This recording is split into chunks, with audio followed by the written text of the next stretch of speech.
사람들의 수명이 점점 늘면서 어느새 100세 사회를 준비해야 하는 시기가 되었다고 한다. 다시 생각해보면 지금까지 살아온 세월만큼이나 더 살아야 된다는 뜻인데 왠지 너무 먼 이야기 같으면서도 두려움이 앞선다. 아무리 건강하게 노년을 준비한다 해도 70세에 넘어가면 거의 일을 놓게 되고 그렇게 30년을 더 무기력하게 살아야 하는 것이 맞는지 하는 걱정 말이다. 70세가 노화의 갈림길이라는 말이 노년을 미리 준비해야 한다는 의미로 다가온다. 아무리 정년을 넘어서 일한다 해도 보통 70이 넘으면 일을 놓게 된다. 사람은 일을 멈추면 그때부터 늙는다고들 이야기한다. 여기서도 강조하는 것도 그런 부분이다. 만일 일을 할 수 없으면 직장 일하듯이 규칙적으로 할 수 있는 습관을 가져야 한다. 그래서 다들 그렇게 등산하는 사람들이 많은 것 같다. 70세가 되면 여러 가지 조심해야 할 것들이 많다. 게을러지면 안 된다. 눕는 습관이 노화를 재촉하기 때문이다. 단백질 섭취도 중요하다. 흔히 소식하고 채식을 하면 건강하다고들 하지만 나이가 들어갈수록 충분한 단백질과 고기를 섭취해야 면역력을 높일 수 있다. 여러분은 은퇴하면 어떤 생활, 어떤 모습으로 살고 싶으신가요? 인생 100세 시대라는 말이 나온 지 꽤 되었다. 아마도 앞으로 의학적 진보가 계속될 것이니 100세 시대는 꿈 같은 이야기가 아닐 것이다. 그런데 일상생활에 불편함 없이 건강한 삶을 누릴 수 있는 건강 수명은 전혀 다르다. 건강 수명은 평균 수명의 연장을 따라잡지 못하고 있다. 남녀 모두 75세에 이르지 못하고 있는 게 현실이다. 요컨대 70대를 잘 살지 못한다면 오래 살 수는 있어도 비실비실하거나 긴 세월을 간병인에 의지해야 하는 고령자가 되어버린다는 점이다. 80세를 넘긴 사람이라도 정정하게 사는 사람이 있는가 하면 60대부터 간병을 받는 요양 상태에 빠져버리는 사람이 있다. 일반적으로 나이 70에서도 아직 머리와 몸이 건강하다고 자신하는 사람이 대다수일 것이다. 하지만 이때부터 어떻게 사느냐에 따라 언제까지 몸도 머리도 건강한 고령자가 될 것인지가 결정될 것이다. 영양 상태에 좋고 나쁨도 건강 장수 여부를 결정하지만 그 이상 중요한 것은 바로 이것이다. 마음이 젊고 여러 가지 일을 계속하고 있는 사람은 오랫동안 젊음을 유지할 수 있다는 것이다. 사람들을 오래 살게 해주는 의료기술과 건강을 유지해주는 의료기술은 다르다는 점이다. 예를 들면 콜레스테롤은 오래 사는데 적이라고 강조한다. 하지만 콜레스테롤 수치가 높은 사람일수록 우울증에 잘 걸리지 않는다. 콜레스테롤은 남성 호르몬의 재료이기에 콜레스테롤 수치가 높은 남성일수록 몸과 머리가 건강하다는 사실이다. 혈압이나 혈당치도 비교적 높을수록 머리가 맑아진다. 이 때문에 약을 복용해 인위적으로 낮추면 머리가 멍해진다. 또한 고혈압이나 고혈당인 사람은 염분 제한이나 식단 제한을 하기 마련이다. 그러면 삶의 즐거움은 사라지고 자극적이지 않은 음식을 섭취하면서 기운 없는 노인이 되기 쉽상이다. 앞으로 70대를 보내는 방법이 노후 생활에 매우 중요해지고 있다. 70대를 어떻게 보내느냐에 따라 향후 간병을 받는 시기를 늦추고 건강한 생활을 얼마나 지속할 수 있는지가 결정된다. 왜 70대의 생활이 만년의 모습을 좌우하는지 지금부터 설명하려고 한다. 그렇다면 노후에도 요양병원에 가지 않고 건강하게 오래 살려면 어떻게 해야 할까? 첫 번째로 습관을 만들어야 한다. 70대에 익힌 습관이 이후 삶을 구한다. 지금까지 설명한 것처럼 70대의 가장 중요한 것은 신체 기능도 뇌 기능도 그대로 유지하는 것이다. 현재 갖고 있는 신체의 모든 기능을 계속 사용하는 것이다. 70대에 의도적으로 계속 사용하면 80대, 90대에 이르러서도 간병인을 부르는 시기를 늦출 수 있다.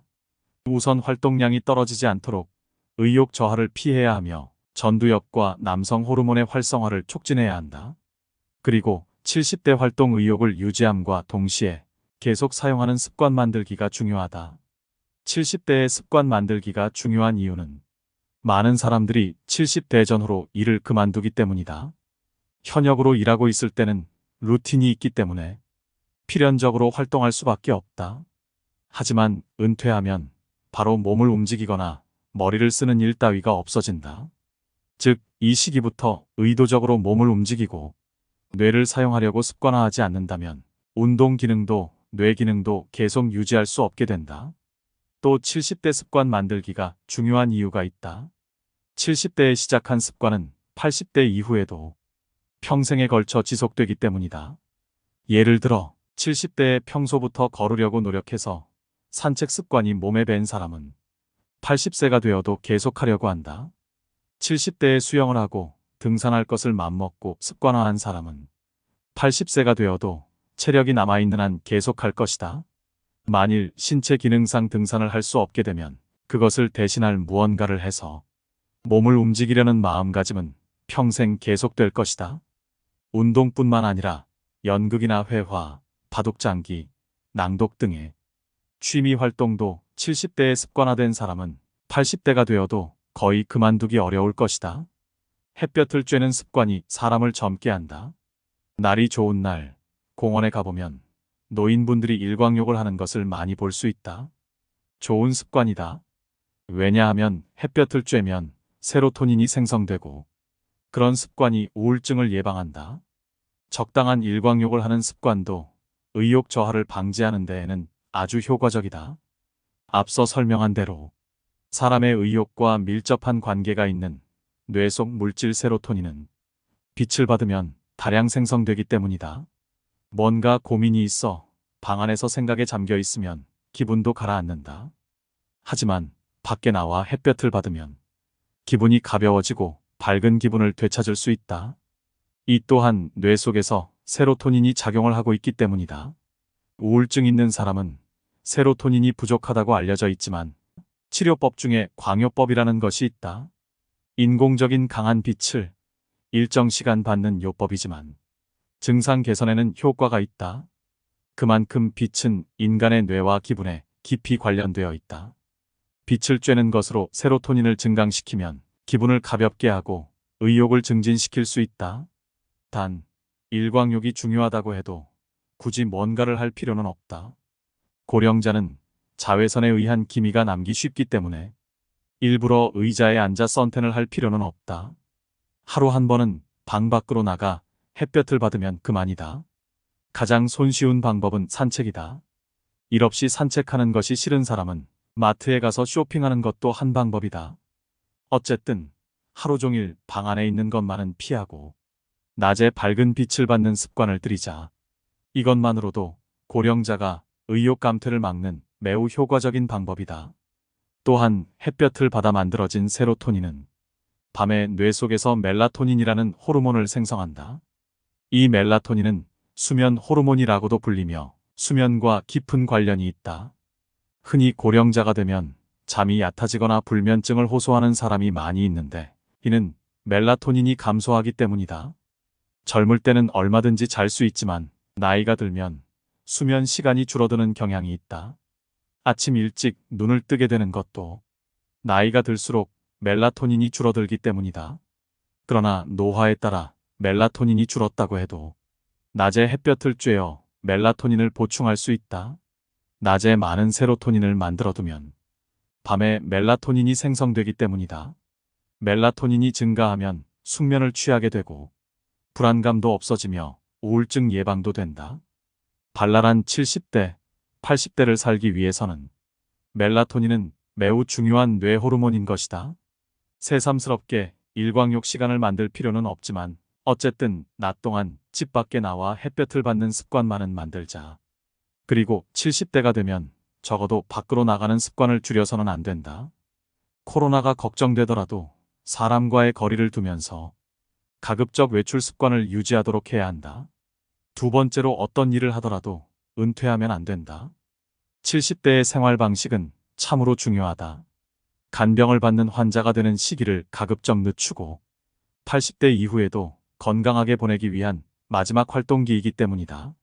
정년 연장이나 정년 후에 재고용 등 고령이 되어도 일하는 환경이 준비되고 있지만 그래도 70대가 되면 근무하던 회사를 그만두고 퇴직하는 사람이 많을 것이다.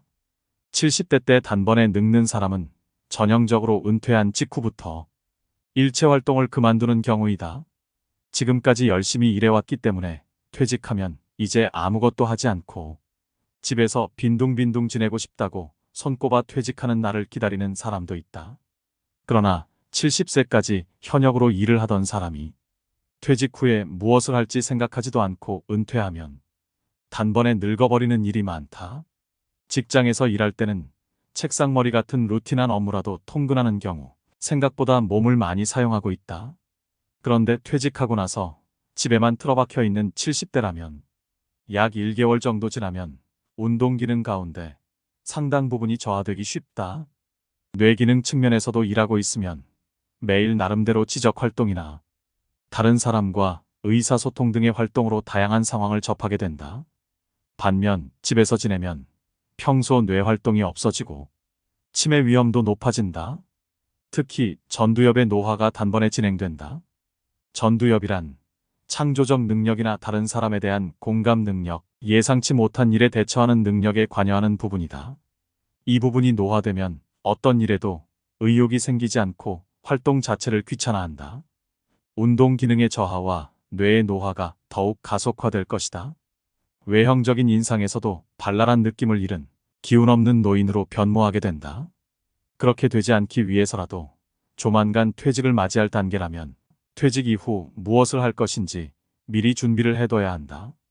퇴직하고 잠시 쉬었다가 다음에 무엇을 할지 생각한다면 어느새 게으른 생활에 휩쓸려 습관으로 굳어버리는 경우가 허다하다. 70대에도 신체적 기능은 비교적 건강하다지만 전두엽의 노화는 이미 40대부터 진행되고 있다. 나이가 들수록 의욕이 저하되는 것은 자연스러운 일이다. 의욕이란 원래 70대가 되면 젊은 시절보다 떨어지는 것이 보통이다. 집에 틀어박혀 활발하지 않은 생활에 젖어들기 쉬운 연령대이다. 이 때문에 의식적으로 퇴직 후의 활동을 사전에 결정하는 것이 중요하다. 아직 연금도 적기 때문에 뭔가 새로운 일을 시작한다는 것 자체가 하나의 중대한 선택지일 것이다. 금전적인 측면뿐만 아니라 노화를 늦추는 측면에서도 퇴직 후 새 직장에서 일한다는 것은 매우 좋은 일이다. 나이가 들면 은둔 생활도 좋은 것이라는 사람도 물론 있을 것이다. 하지만 70세가 넘어서 그런 생활을 하게 되면 단숨에 뇌 기능, 운동 기능을 노화시켜버릴 위험이 있다는 것을 충분히 이해할 필요가 있다. 수명이 연장되고 90세, 100세까지 사는 시대가 펼쳐진다. 이런 시대에 나이를 먹었기 때문에 은퇴한다는 생각 자체가 노후 생활의 위험으로 다가온다. 은퇴로 생각하지 말고 언제까지나 현역 직업인으로 생활한다는 자세가 노화를 늦추고 긴 만년을 건강하게 보내는 비결이다. 자신이 그만두겠다고 결정하지 않는 한 계속할 수만 있다면 몸이 버틸 수 있는 한 평생 계속하는 것이 노화를 늦추는 좋은 방법이다. 퇴직 후도 사회와 관계를 맺는다는 의미에서는 물론 일이 전부는 아니다. 반상회 임원이나 아파트 관리조합의 임원, 취미 모임의 직무를 맡는 것도 좋다. 자원봉사 활동도 퇴직 후에 사회에 참여하는 하나의 선택지이다. 누군가와 협동해서 누군가의 도움이 되거나 누군가 나를 필요로 한다고 느끼는 것은 언제까지나 현역 의식을 유지하는데 큰 도움이 될 것이다. 70대가 되면 특히 은퇴 등은 생각하지 말고 현역 의식을 유지하는 것이 중요하다. 그것이 단번에 늙는 것을 막아준다. 세 번째로 운전면허를 반납하면 안 된다. 70대에 가서도 은퇴 같은 건 생각하지 말아야 한다고 앞서 설명했다. 어떤 것이라도 은퇴는 생활 환경의 변화를 수반한다. 고령자에게 생활 환경이 확 바뀌는 것은 건강한 삶을 영위하는데 큰 위험 요인이 된다. 생활 환경의 변화는 지금까지의 건강 생활을 지탱하고 있던 습관을 파괴할 수 있다. 나날이 활동량을 저하시키는 일이 자주 일어날 것이다. 활동량 저하가 지금까지 기능하던 운동 능력과 뇌의 기능을 쇠퇴시켜버린다. 자동차 운전에 있어서도 은퇴 등을 해서는 안 된다. 최근 고령자의 자동차 운전이 위험하다는 분위기가 확산하고 있는 가운데 운전면허증의 잦은 반납이라는 사회적 분위기가 조성되고 있다. 그러나 나이 들어서 자동차 운전을 그만두거나 하지 않는다면 건강한 고령자로 생활하는데 문제가 될 수 있다. 교통이 편리한 도시에 살고 있는 사람이라면 자동차 운전을 그만두더라도 다른 이동수단이 있다. 그러나 지방에 거주하고 있으며 외출 시 항상 자동차를 운전하던 사람이 운전면허를 반납한다면 거의 밖으로 외출할 기회가 없어질 것이다. 10중 8구는 2, 3년 안에 병간호를 받는 상황에 처하거나 치매에 걸릴 확률이 높아진다. 치매가 많아지는 주변의 어르신들을 보면 참 안타까운 생각이 들었다. 뇌신경세포는 쇠퇴될 뿐 새롭게 만들어지지도 않고 대체될 수도 없다. 그렇기에 뇌신경세포를 잘 유지할 수 있는 방법을 찾아야 한다. 특히 전두엽세포를 건강하게 유지할 방법을 찾아야 한다. 전두엽은 보통 40대부터 노화되며 그렇게 되면 의욕도 저하된다. 단조로운 생활을 피하는 것이 전두엽의 퇴화를 막는 방법이라고 한다. 자동차를 운전할 수 있다면 사소한 일이라도 외출할 기회는 확실히 늘어난다. 최근에는 지방에도 쇼핑몰이나 대형마트가 진출하고 있다. 쇼핑하러 차를 타고 가더라도 건물 안을 꽤 돌아다니기 때문에 좋은 운동이 된다. 아울러 인근 주민들이 모이기 때문에 아는 사람들을 만나 이야기를 나누는 일도 생길 것이다. 푸드코트에 가면 다양한 메뉴가 준비되어 있고 다양한 식사를 할 수 있다. 그런데 운전면허를 반납하고 집에 틀어박혀 누구와도 만나지 않는 생활을 보낸다면 운동 기능도 뇌 기능도 어느 날 갑자기 쇠약해져 버린다. 80대 건강을 유지하기 위해서는 70대 생활에서 유의해야 할 두 가지 포인트가 있다. 활동 의욕을 유지하는 것과 운동 기능을 유지하는 것 두 가지이다. 질병을 앓다 갑자기 늙는 경우도 있지만 그렇지 않은 경우도 있다. 노화는 의욕이 떨어지면서 가속화된다. 어떤 일에도 관심을 갖지 않고 몸을 움직이는 것이 귀찮다. 사람도 만나고 싶지 않고 외출도 하고 싶지 않다는 등 비활동의 경향은 70대가 되면 자연스럽게 강해진다. 이런 의욕의 저하를 막지 않으면 일상생활의 활동량은 자꾸 떨어져 운동 기능도 뇌 기능도 단번에 늙어간다. 그래서 70대가 되어도 이전 연령대처럼 의욕을 되도록 유지하는 것이 건강 유지의 첩경이다. 또 운동 기능에서도 70대의 신체를 어떻게 사용하느냐에 따라 80대 이후의 기능이 결정된다고 할 수 있다. 70대에 스스로 의식하고 적절한 운동을 유지하는 것이 중요해진다. 나이가 들고 의욕 수준이 저하되는 이유에는 여러 가지가 있지만 그중 하나가 뇌신경 전달 물질인 세로토닌의 감소이다. 세로토닌은 일명 행복 물질이라고 한다. 사람에게 행복감을 가져다주는 물질이다. 무심코 행복하다고 느낄 때가 있다. 그런 감정을 불러일으키는 물질이다. 이 세로토닌이 감소하면 일상의 행복감은 희미해진다. 발랄한 감정이나 젊음, 활동 의욕이 저하된다. 기분이 가라앉거나 짜증이 나거나 감정이 불안정해지고 우울증에 걸릴 위험이 높아진다. 세로토닌은 나이가 들수록 점점 감소한다. 이 때문에 나이가 들수록 의욕도 떨어지고 우울증에 걸리는 사람도 늘어나는 이치다. 그러나 세로토닌의 감소는 고령이 되어도 생활 습관을 바꾸면 개선할 수 있다. 그중 가장 손쉽고 좋은 방법은 육류 섭취이다. 세로토닌의 재료가 되는 것이 트립토판이라는 아미노산인데 가장 많이 함유되어 있는 식품이 고기이다. 고기를 적극적으로 섭취하면 세로토닌의 생성이 촉진되어 의욕 저하를 막는 작용을 하게 된다. 70대는 늙음과 싸울 수 있는 마지막 기회이다.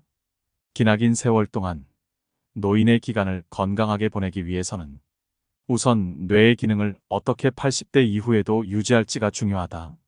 아울러 70대 때에 가지고 있는 운동 기능을 얼마나 오래 가져가야 하는지 여부도 중요해진다. 관건은 70대의 생활 방식이다. 70대 초반까지는 치매에 걸리거나 환자가 된 사람은 10%도 채 안 된다. 다치거나 큰 병을 앓거나 하지 않으면 중장년 시절처럼 활기찬 생활을 영위할 수 있다. 이 인생 종반의 활동기를 의도적으로 노력하며 보낸다면 신체도 뇌도 젊음을 유지할 수 있고 간병을 받는 환자가 되는 시기를 늦출 수 있다. 건강한 80대로 연착륙하기 위해서는 70대가 매우 중요한 시기이다. 70대 무렵까지는 현역 때와 비교해 그다지 변화 없는 생활을 유지할 수 있다.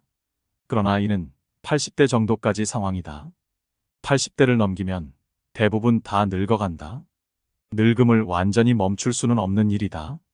인생 100세 시대가 코앞으로 다가온 우리는 이제 늙음을 두 시기로 구분할 필요가 있다. 70대 때 늙음과 싸우는 시기와 80대 이후에 늙음을 받아들이는 시기 두 가지이다. 아무리 발버둥 쳐도 늙음을 받아들여야 하는 시기가 80대 이후 반드시 찾아온다. 그런데도 언제까지나 젊음을 유지하기 위해 늙어가는 것을 막으려고 한다면 결국 좌절감만 찾아오지 않을까? 늙음은 기피할 수 없다.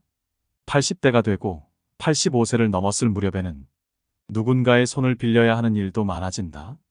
그때야말로 있는 그대로 자신의 늙은 모습을 받아들여야 하는 시기이다. 그렇지 않으면 이후 15에서 20년 정도 연장된 늙은 기간을 살아가는 것은 매우 괴로운 일이 되어버린다. 육신의 수명이 100세 근처까지 늘어나면 일반적으로 병석에 누운 채 노쇠에 사망하는 경우가 대부분이다. 누구나 높은 확률로 그런 말년을 맞이하기 때문에 늙음을 기피하며 살아가는 것이 더 부자연스럽다. 80세를 넘어서 늙은 자신의 모습을 보고 실망하거나 늙음을 혐오할 필요는 없다. 오히려 큰 병으로 목숨을 잃는 일도 없고 사고를 당하는 일도 없이 천수를 다하고 있기 때문 늙음에 직면할 수 있다고 생각하는 것이 좋다. 80세가 넘으면 늙어간다는 자연의 흐름을 받아들이는 시기이다.